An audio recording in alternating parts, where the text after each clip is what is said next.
Hello and welcome back to episode three. Oh, I see what you're. Okay, I thought you were struggling on how to say the word three then. Trois. Under trois. Or eins, zwei, drei, if you're going German. Oh, look at you. Yeah.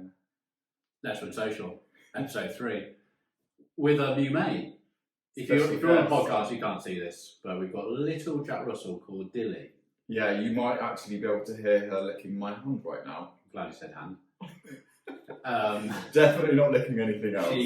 If you can see if you are on a YouTube. If you are watching us online, then you can see little Dilly, who's my friend Liv's little dog that I'm looking after.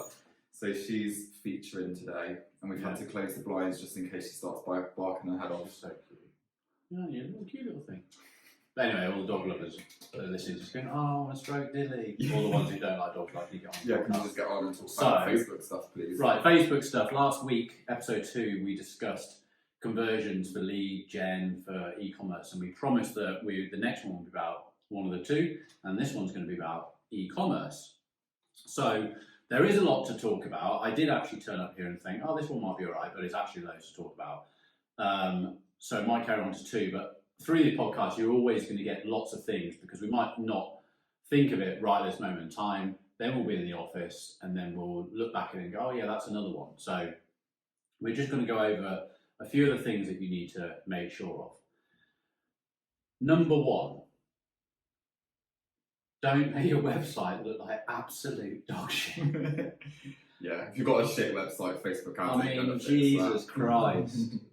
Some of the people that come to us, obviously we're not. Actually, no, we probably do. Actually, James, who is the head of sales, will probably just turn around to someone in the nicest possible way and say, "Your website's kind of dog shit." Yeah. We can't fix that. Yeah. What do we mean by your website's dog shit? So, you've set up a Shopify site. Your images are crap. Your headlines are crap. The usability is crap. Now, if you're going to Shopify is so successful as being like one of those number one places that if you're following their layouts, things should be pretty hard to go wrong. It will go wrong when you start putting in too much description on the products that's not needed and no one's going to read. The images are really poor, and we all know it. So put yourself now from a business owner of your own e-commerce site to a consumer. How many times do you go onto a website and you bounce straight away because you just think, oh, it doesn't look very professional? Yeah. And that's the biggest problem is people really don't put the time into it. No, you need to put the time into it. And I think that there are, so say with, Shopify, which is one of the biggest ones out there, isn't it? I think that there definitely are Shopify themes that look really sexy but aren't optimized for conversions. There was a client that I've worked with previously where it was like it looked really, really cool. It had all the bells and whistles and all these cool features, but actually when it comes down to like conversion, it wasn't the best. Yeah. So that's something to consider. Which is some of the things we're going to go over today, just how to make that better. So let's say that you've gone away and you've just listened to that bit and you thought, right, okay, I need to make it look better. So you put better images in, you take a better theme. People who use WordPress, so this is the biggest grudge of ours that we have, is that when people come to us and they've just had a website built or something like that, they haven't tested it enough, it's a brand new product, they don't know if that product works. It's like, you can't just wake up in the morning and go, I've got an idea for a product, set up a website and hope that it's going to work. Are people buying your product? How much competition is there? Can people buy your product cheaper on Amazon? That's a really good one because the problem is with Amazon, it is the absolute dog product. It's everywhere. They've got so much money and so much expertise and the best people in the world in e-com building the ultimate shop online. Everything is as it should be. Mm-hmm. You can literally go on, buy now, and you can press a button in your cupboard to order more bloody dishwasher tablets. It's cool. I never got into that. I liked the idea of it, but I never actually had one of those buttons. I think it's because it costs a bit of money do they still do the things. You have to buy the things. You have to buy them. You have to buy each of the buttons, don't you? It's a physical button, isn't it? Yeah, you just press it and it's linked to your Wi-Fi. Yeah, that's nuts. I guess like now I would just ask Alexa to do that. Okay, so we've just literally gone on to the cool things that Amazon do on an ecom podcast, talking to normal people who are going, I don't know how to make my ecom website convert better. Yeah. That's our point. Yeah. If you've chosen a product that you're going up against Amazon with, and people's good luck. So you've really got to face the truth of you can't just set up a website and put some products on it and do a Facebook ad and hope that people are going to buy it. No, There's so much more into it. You might get a lucky sale, but at no point Yeah. are you going to get any return and a business that you can actually decide to grow and scale. No, or it's a way to quickly establish that, isn't it? Yeah. Yeah, so you could come up with an idea, think, well, okay, I've got a couple of £100, I'm going to just pop it into some Facebook ads, see if this is something that's viable or not. Yeah. And then quickly you'd be able to tell whether or not that's a viable business or like idea. If it doesn't work, switch it off and move on to something else. So how do we know that business idea has worked? Well, we're going to look at your website as an e-com site needs to do a 1 to 2% conversion rate. Yeah. Now, the listeners are now thinking 1 to 2% conversion rate. 98 to 99% of people will not buy your product when they come to you. That's outrageous, isn't it? Mm. And that's a good low. website conversion rate. That's good. Yeah. So how have we worked that figure out? You run some Facebook ads, or you look at your Google Analytics. You look at the traffic coming in, so the amount of people who are coming into that website on a day, or on a 7-day period, or a 30-day period, whatever you want to do it. Yeah. And how many people came in, and how many orders did you get off the back of that? So if 100 people came in, and you want your website to work really well, you had 2 orders. If your website's working okay and it's a new brand, you had 1 order. Yeah. If that doesn't happen, you need to start looking at the product and all the other things. So all the different elements of the funnel and yeah. So we start looking at little woof there. So we start looking at the different things. So you've had 100 people come to the site, and we want 10% of them to add to cart. So if 100 people come and you've had a 10% cart rate, and you can look at this on Google Analytics if you're not using Facebook and you've got other using social media to drive traffic or whatever. Yeah. 10%. So if you've got 10% of those, 100 people, 10 of them at 10% have added to cart. Checkbox first done. People are liking your product pages seem to be doing okay, and they've added to cart. Yeah. The next thing we want to look at is from the ones that added to cart, how many of them went to initiate checkout?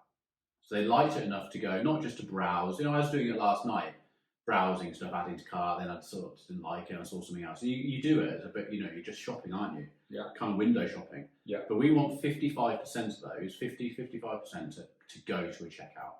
Okay, so when you say initiate checkout, what do you actually mean by that? Is that somebody adding to cart and then they start to complete their payment details? Yes. Yeah. So what happens? So how we know this through Facebook is through a Facebook pixel. Yeah. And a Facebook pixel is a piece of code, kind of like if you've done your Google Analytics, pretty much the same. You set up a Facebook account, you set up a Facebook Business Manager, completely different podcast.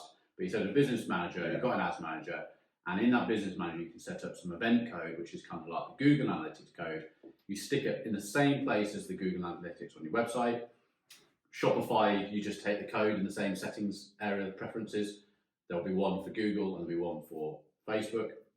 And then that means you can go into the analytics on Facebook and it will show you the events that are automatically populated on an e-com website that's been set up properly.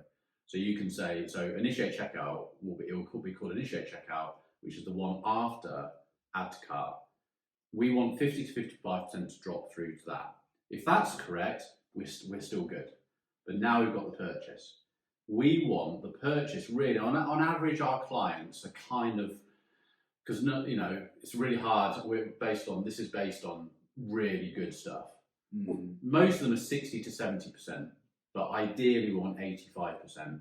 Go from initiate checkout. So they've opened the wallet, they've got their card out, they've gone to enter their details in. We want 85% of them to actually submit that and purchase the product. Yeah. But you'll find that so many people don't. So from someone who's got a website that's been going, they've got traffic, they're sending orders through Google Analytics to Facebook, it's very easy to actually see where you've got bottlenecks in your product. So if you've got a great product and people are buying it and they're adding to cart, there's no reason why you shouldn't be selling that product. But there are many different things that can stop that thing happening. People are landing on your website, but they're bouncing and you're only getting 2% adding to cart. Why is that? It could even be like site speed. That's a big one, isn't it? Site People speed as bouncing. well. But if you're using Shopify, then those things shouldn't really be a problem. If we're talking Shopify, that should be. We often see that with WordPress when you've got lots of plugins installed and all this sort of thing, and then that starts to slow it down, doesn't it? And that's probably I was going on to a little bit of that earlier, wasn't I? I think, and I got sidetracked. But if you're building a WordPress site, what usually happens is we've got these web designers all the time, and we're friends with a load of web designers, so they're probably listening to this thinking, "Oh, you bastard." But basically, what generally happens is a typical web designer will build in WordPress. That's how most websites are built, and it's great. If you want an e-commerce shop, that website designer then goes and gets a plugin at the back of WordPress called WooCommerce. WooCommerce then is then hand built again by that designer, but the designer doesn't know A, how to make it convert really, and B, if they change any of the type of build, Facebook and Google may not recognize the way they built it to be able to see that conversion channel, i.e. initiate checkout and stuff. So then you have to get another plugin, which is Pixel My Site, which is great, which then has to sit on it again to make you be able to advertise through these different social media channels. Because what Shopify have done is, Shopify is so big that they talk API with Facebook, and all their builds and their themes are all speaking to Facebook correctly. And you can't, and because it's just a platform you can sit on and drag and drop and insert pictures, that doesn't change. But as soon as a web developer gets involved and thinks they know better, things generally fuck up. And then we get given the site, we start looking at the pixel, go through our whole setup procedure and go, something's red flagged. And then we spend the next 4 weeks going backwards and forwards from business, developer, and us trying to fix a bloody problem. So if you're thinking of doing anything to do with e-commerce and you want to start out with a new product, just go to Shopify, pay $20 a month, and build it yourself, or find an agency that specialises, because they're all starting to pop up now. A Shopify agency, conversion agency, who don't use WordPress, they use Shopify.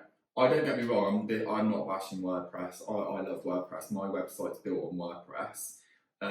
But from an e-com perspective, there's definitely better options out there. It's not. WordPress is amazing, but we understand what we need for what things. The average consumer who's just wanting to start their database, or with the COVID stuff at the moment, so many businesses are going online. I mean, I've just looked at one of our local bakeries. Now they're having to go online because they can't have the shop. So automatically you've got people who aren't techies. Exactly. And Shopify is just a great solution. They know how to bake a cake. They know how to make amazing bread. They don't know how to sell their bread online. And they're getting advice of people who, unfortunately, are a bit old hat, are into historical advertising techniques, aren't up with the times, and are creating more of a problem than making a quick solution for someone.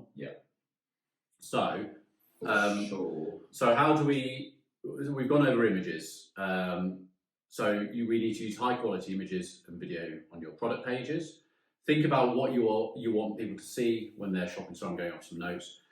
When you are shopping online, you can't touch the product, because this is another thing. It's like, how many e-commerce websites do we speak to where we're like, why don't you just have, like, once someone's opened the wallet at checkout, have like an add-on on WordPress, on Shopify, whatever, to get more things into their basket?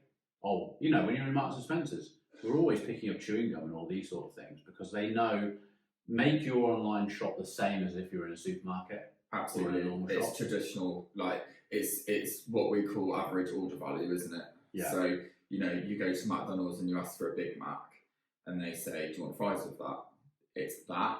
It's increasing that average order value. With upsells and things like that. Number 2, free shipping. Who wants to pay for shipping? No one wants to pay for shipping. We pay for shipping. It really annoys me. Because we have to. But the business if it's going to cost you £2.50 to ship something, build it into your product price and give it for free shipping. you're getting your shipping covered because you've just increased your product price slightly. But psychologically, it just... Amazon again.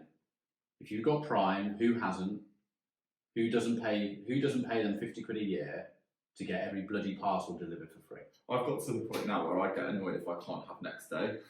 That's the world we're going into. Prime. Yeah. That's the world we're going into. I will search for products on Amazon and I will check the box to say Prime delivery because I don't want to wait any longer than 24 hours. Exactly, but look how big dropshipping is. So for listeners who don't know what dropshipping is, you're probably buying products from dropshipping companies and not even realising it. So that is someone, any of us can do it. I've had experience doing it in basic terms. You can go onto AliExpress, you can use a third party like Oberlo, and you as a business owner can sell products online without ever touching the product. And the systems that are in place can do it for you. But using Epackage, which I think is the quickest drop shipping shipment, because essentially someone's ordering something on your online shop that you built in Shopify. That order then, you then send the order to AliExpress or whatever at the end of the day, but you choose Epackage. So you usually find a supplier that's Epackage. It's 2 weeks to get the delivery. Now, there are a lot of successful businesses and entrepreneurs who are making a lot of money out of that on a 2-week delivery. So in a way, we all want to be perfect and go next day delivery. I had a JJB Sport delivery yesterday from Sun. It came next day. It was ordered at 8 in the evening. It was with us by 10. Yeah. These bigger companies are able to do that. Yeah. Don't get too het up on the fact that you can't, because if someone wants that product, if someone wants your product enough, they'll wait for it. They will wait for your product. Absolutely. It's just more like Amazon for me. But if I shop elsewhere, I kind of like, well, actually, like normal delivery. But don't you think there are certain products that you'll go to Amazon for anyway? Exactly, yeah. But there are other products you'll look on the World Wide Web for. Yeah. The World Wide Web. As if I can use that. As if I can use that. It's so embarrassing, for fuck's sake. 42. Okay, so that's number 2. Shipping, what's number 3? So free shipping. If you can give free shipping, that's great. If you can't, then fine. Right. So I would look at providing offers on your website, especially for first timers. Now, I'm a great believer in if you can give something for free to try, depending on the product cost. Now we've got that curry business. Yeah. Hopefully she'll be listening to this because she says she wants to listen to these. She's actually doing a free, try my product for free, just cover the shipping. Yeah. It works really, really well in the book industry. A lot of people are, hey, buy my book for free. I've done it, buy the book for free and just pay for my shipping, £6.49. I was selling some T-shirts back a couple of years ago and we were getting the T-shirt brand out there by giving a free T-shirt, just cover the shipping. Shipping was like £8.99 or something, but people covered it because it was still a free T-shirt. Yeah. So that's good if you've got the price point right, but otherwise get out of this 10% off your first order. Oh my, like Jesus. It just doesn't really. People are blind to 10%. Yeah. 10% is sod all. Yeah. Yeah. Probably got some clients listening to us now. We have reiterated this to them. Yeah. Probably more politely. But and they still can't do it because the product price isn't right. Yeah, if you can't do it, you can't do it. But you also have to look into the lifetime value of a customer. Will your customer come back to you? So curry kits, for instance, really, really nice. The company's called Bang Curry. A little bit of a promo. Buy it. It's really good. So you mix the paste, you mix the powder spices into a paste, and you add your chicken and stuff. Really simple. I absolutely love it. Really tasty. Now they're like, it's a £2 product if you're going to buy individual, or £10, £20 if you're going to buy packs. But the conversations we're having with them is they know that they're like, people come back. Since I first tried it, I order it every 3 weeks, a box of them, because we eat a lot of it. So they know their lifetime value is high. So the argument is then, okay, if it's only a £2 packet flavour and your cost, and it can go through a door in the post. So let's say it's £1.57 to cover your product cost and your postage. Why not give it for free? Sell more of them. Give them more of them for free. You're then getting the email address and getting someone to try your product. And if your lifetime value is good, so for every 10 that take the free trial, free product, 7 of them repeat business. And then of those 7, 3 of them are always coming back for 6 months and they love your product. Yeah. Then you start being able to reverse engineer what your conversion rates will be and how much it will cost you to acquire a customer. So the biggest thing, and so many businesses don't realise this, but it's not the most expensive time is acquiring a new customer. That's the most expensive. You've got your ad costs, you've got your product costs, you've got your delivery, you've got all this lot. But if you can, how long does that customer then stay with you? Different if you're JJB Sports buying a pair of trainers. But if your product is supplements, things like this, we've got supplement companies where you only get 30 days worth of tablets and then having to spend another 30 quid to get more. Yeah. So what's your lifetime value? Is it worth giving 50% off, 75% off, 30% off free for that first initial acquisition to know that someone got your product, they now love it, they now grow into your brand, blah, blah, and then you make your additional acquisition cost back after 3 months, after 6 months. Those are the maths that you need to look at to get those offers right. Yeah, so just to clarify then, lifetime value is the amount of time a customer stays with you for and how much they spend with you over that time period. On average. On average, yeah. And you should know this in your business. Yeah, and if you don't, then you really need to know, and I wouldn't recommend spending money on ads until you know that. There'll be some companies that actually will run ads at a loss because they know that the lifetime value is they're gonna profit from it. So is what we say, like on the initial return on investment or the initial ad spend. Sometimes you can just break even, and that's okay because you know that within 6 months, you've actually got your profit on the return on ad spend. So go away with that particular notion and really have a think about what you can get away with getting your product out there and take that risk. If your product is more expensive and you don't want to do that, how many can you afford to give away on a free trial, or how many can you afford to give at 75% off for that first initial order? Yeah. If it's 100, measure the 100. Yeah, exactly. Over a 6 month test, how many of those 100 came back to reorder? And then work your maths out. You have to know your maths. You do. It is just a maths game. But the 10% off, dog shit. Mm-hmm. It's dog shit. I mean, it's a £10 product, I'll have a quid off. Thanks. I'm not bothered. I think I said in one of the other episode, I bought those headphones for the office. Yeah. I went and paid 15 quid more for convenience. Yeah. I don't care about 10% off. No. Do you what works better for you psychologically? Money off or a percentage off? You just got to test both, haven't you? Yeah. Because it's real. So £5 off something, £5 off a £15 product, or 10 or 20% off a £15 product. I don't know. It's sometimes we've got that jewellery company. They since they've been with us for a year and a half now. 5% off they give. Sorry, £5 off. It works an absolute treat. The average order on the jewellery is £55. It just works. Yeah, I think for me, I like to see like 50% off.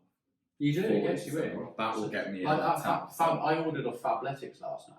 Oh yeah. They're great, so I'm a member of them, it's a thing. But so you have a member, you pay £49 a month, it goes into a credit into your account. And then whenever I see a 70% off, I'm in.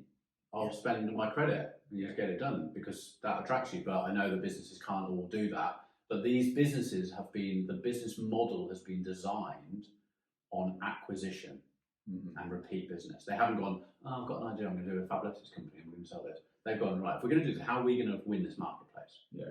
How are we going to go up against the Gymsharks of the world? Offers. We know people love an offer. How can we afford to do a 70% off offer an ad?